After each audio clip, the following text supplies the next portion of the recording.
হযরত আব্দুল্লাহ ইবনু আব্বাস রাদিয়াল্লাহু তাআলা আনহুমা থেকে বর্ণিত। তিনি এক রাতে রাসূলুল্লাহ সাল্লাল্লাহু আলাইহি ওয়াসাল্লামের নিকট শুইলেন। তিনি বলেন, রাসূলুল্লাহ সাল্লাল্লাহু আলাইহি ওয়াসাল্লাম রাত্রে জাগলেন, মিসওয়াক করলেন ও ওযু করলেন। তারপর এ আয়াত পাঠ করলেন, ইন্না ফি খালকিস সামাওয়াতি ওয়াল আরজি, সূরার শেষ পর্যন্ত। এরপর তিনি দাঁড়ালেন, অতঃপর 2 রাকাত নামাজ আদায় করলেন।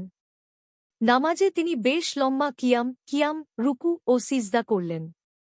নামাজ শেষে তিনি ঘুমিয়ে গেলেন ও নাক ডাকতে শুরু করলেন।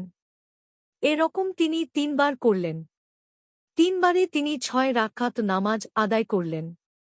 প্রত্যেকবার তিনি মিসওয়াক করলেন, ওযু করলেন। ওই আয়াতগুলো পাঠ করলেন। সর্বশেষ বিতরের 3 রাকাত নামাজ আদায় করলেন। মুসলিম 763, মিশকাতুল মাসাবিহ 1196। হাদিসের মান সহিহ।